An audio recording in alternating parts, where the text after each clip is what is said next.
Hey, how are you today? Welcome to another short Professor Timo lesson. I'm Timo, and today we'll troubleshoot prepositions. So don't forget to hit that like button and subscribe to this channel if you want more English language development content. So I'll share my screen. I'd like to give you a few examples of prepositions. Prepositions is something that causes most English language learners a problem. So let's take a look at some examples and some ways to fight that. Firstly, we've got an industry. So we're taking a job in a big industry. One thing I'll stress today is that you work on your phonetic understanding of this. So if you repeat phrases again and again, they should stick in your mind a little bit better. A job in a big industry, in an industry. Okay, next we're talking about being good at something. So you would say, I'm not good at that. So with our phonetic understanding, good at something.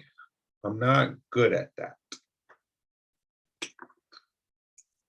Next, let's talk about where you live in your building.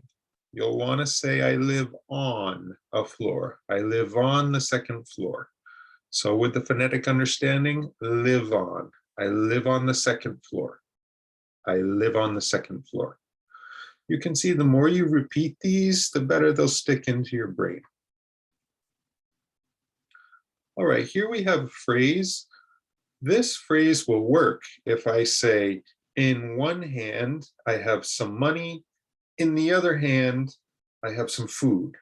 An example like that, where you're just talking about the location. In this hand, I have this, and in this hand, I have this. However, the phrase on the one hand and on the other hand would look like that with the word on. On the one hand, there's this. On the other hand, there's this different point. Okay, let's talk about clients now and clients canceling. So here we have a client canceled on me. You cancel something on someone. Our next example, take a look at something. Take a look at part 3. So you can see that the words look at are very, very quickly said. Take a look at part 3. Take a look at part 3. Next, we've got months. If you just say the month, you need to use in March, in February. If you use a day, you could say on March 1st, on February 2nd. But just to say the month, you'll say in March, in February.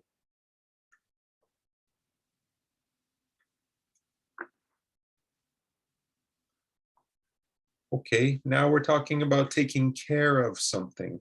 So in this phrase, we have to take care of our natural resources. Take care of our natural resources. Next, if you discuss something, you actually don't need a preposition at all. We discussed our targets. So discussing something never uses a preposition in this case. After that, we're talking about thinking about something. So don't just think about the money, don't just think about it. In this case, you could also use think of. Don't just think of the money, don't just think about the money. In that case, you have two different options. After that, we're talking about being committed to something. So here we'll say they're committed to that. They're committed to that. A lot of times with the phonetic understanding, you'll see that the word to is not pronounced to. It's something like to. They're committed to that. Or even shorter, the normal way for me to say this is like this. They're committed to that. They're committed to that. So it's even not even to, it's like a d. They're committed to that. Next, we're talking about where somebody works or who they work for. So you've got two options here. You can say she works for a company or she works at a company. So thanks for tuning in today. I'd like to summarize some of these lessons that we're saying today. Number one, I'd like you to repeat that correct version many times over. Don't just look at it. Don't just say it one time to yourself. You want to repeat these things so that you can remember them phonetically. Logic may not work. Many of my clients say, well, why is this one in and not on? Trying to understand it through logic, but logic may not help you in this case. So try to repeat it phonetically. For a company, for a company, she works for a company, or at a company, she works at a company. So if you repeat that enough times and you repeat it in the correct way, eventually that should stick in your mind and you should be able to get the correct answer automatically. So thanks a lot for tuning in today. Don't forget to hit the like button and also subscribe for more similar content, and I'll see you next time.